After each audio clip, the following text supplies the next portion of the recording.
na nossa entrevista de hoje, né, falando aí com os psicólogos que já estão aqui, o Anilson e a Poliana. Boa tarde, Anilson. Qual é o tema de hoje? Boa tarde. Hoje nós vamos estar abordando sobre um assunto que causa constrangimento, tanto para a criança quanto para pais, professores, que são os problemas da aprendizagem, as dificuldades e os transtornos de aprendizagem. Muito bem, Nilson. E quem vai estar tratando esse tema e nos dando maiores explicações é a Poliana, né? Isso. A Poliana, que faz atendimento de criança, vai estar passando hoje as respostas. Boa tarde, Poliana. Boa tarde. Poliana, me diga uma coisa, existe diferença entre a questão de dificuldade de aprendizagem e transtorno de aprendizagem? Sim, existe diferença. As dificuldades de aprendizagem, elas são normalmente secundárias, ou seja, sempre tem algo que antecede elas. Já os transtornos de aprendizagens, elas são problemas relacionados já à aprendizagem. A dislexia, a disgrafia, a descalculia, são problemas com matemática, com a escrita, com a leitura, e todos eles ocasionam uma certa dificuldade de aprendizagem. Só que nesses casos, as crianças elas têm inteligência normal, não tem problema neurológico. Só que a capacidade, o rendimento delas está muito abaixo do que da idade, da escolaridade. Muito bem. E quais são as dificuldades aí nessa questão da dificuldade de aprendizagem e o que pode desencadear essa situação? Muito bem. São fatores múltiplos, na verdade, né? No relacionamento dos pais, por exemplo, que ocasiona muito problema emocional na criança. Separação, brigas, a chegada de um irmãozinho. Tudo isso altera o emocional da criança. Já na parte da escola, ocasiona problemas também quando há troca de escola, quando tem troca de professores, né? Isso também ocasiona as dificuldades na criança, que é um impacto muito grande, né? E também a metodologia de ensino, às vezes, da escola, pode alterar a criança, porque pode estar muito abaixo do que ela necessita. Não está suprindo as necessidades dela, essa metodologia. Uhum. E quais são os danos que isso pode causar às crianças? Os danos, ela pode criar muito estigma na criança, né? Ela, por exemplo, se ela tem um distúrbio neurológico, no caso do TDAH, ela tem muita dificuldade de concentração, ela não fica parada num lugar só, ela anda muito na sala de aula, ela é muito instável, ela é muito impulsiva. Então, pode ter muito estigma nessa criança. Ela é desobediente, ela não aprende, ela não gosta de estudar. E isso causa uma baixa autoestima muito grande nessa criança. Então, o problema de rotulação é muito grande. Quando quando as síndromes genéticas não estão relacionadas a essa dificuldade. E a criança que tem... Sim, Anilson. Só lembrar, Cafone, essa rotulação, ela talvez seja um dos maiores problemas. E nós temos na história pessoas inteligentes que eram rotuladas de burra, certo? Imbecil. E um deles é Einstein. Albert Einstein, ele não conseguiu aprender até os 9 anos de idade. Ele não conseguiu ser alfabetizado. E a escola mandou ele embora e falou para os pais, pode desistir dele, que ele é um retardado mental. Ok? Então, uma dificuldade que ele tinha, uma abordagem não correta, e estava sendo descartado dos maiores gênios da história. Então, a rotulação é o que mais causa dano na criança. Tá certo, Anilson. Poliana, e como é que pode ser tratado esses transtornos? Que tipo de tratamento que pode ser aplicado a essas crianças? Primeiro de tudo é não rotulação, né? É interessante saber que é preciso fazer uma avaliação dessa criança para saber se o problema dela é emocional, para saber se o problema dela é um transtorno ligado à aprendizagem, à dislexia, ou se ela tem um problema de síndrome mesmo, né? Se ela já tem um retardo mental mesmo, que aí já é consequência de dificuldade. Então, fazer uma avaliação é muito importante.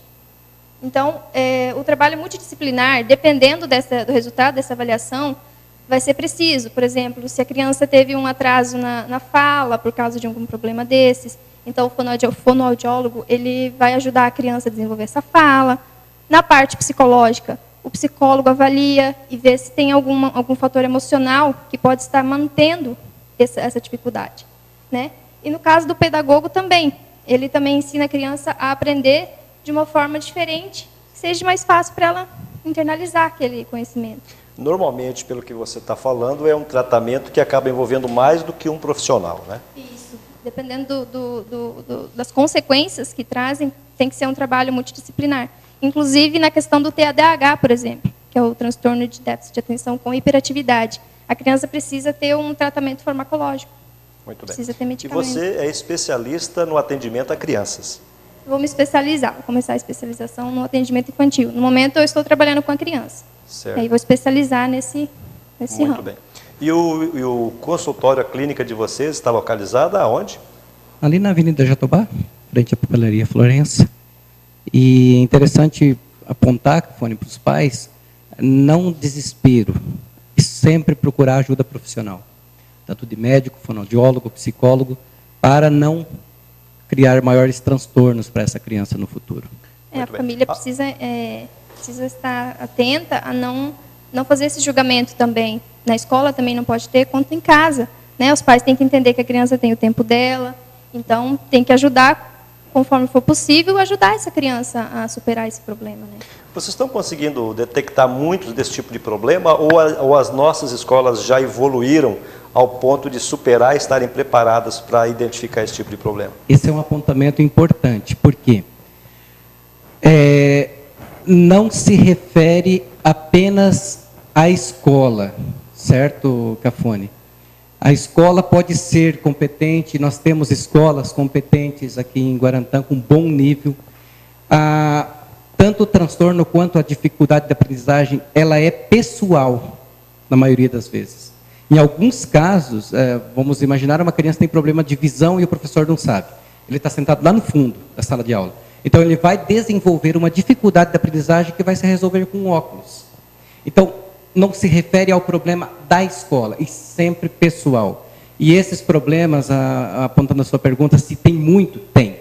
Tem muito problema. Hoje nós temos salas de aulas com muitos alunos, principalmente em algumas escolas, e que o professor não pode dar atendimento particular para cada aluno. Então, é necessário que... Não, a pergunta que eu fiz exatamente porque, olhando para trás, na época que nós estudávamos, né? Você estudou aqui também, sim, né? Sim. Os nossos professores, era muito raro você encontrar um professor com ensino superior, né? Sim. Tinha professores com quinta, sexta, oitava série dando aula, né? Uhum. E hoje a gente vê que é difícil você ter hoje em sala de aula um professor que não tenha um ensino superior. Né? Por isso eu pergunto se houve um avanço. A qualidade do nosso ensino hoje está muito avançada, além do que nós estudamos, né, Exato. E as dificuldades vão continuar porque nós somos seres humanos e temos algumas dificuldades. E o bom disso é que tem tratamento, né?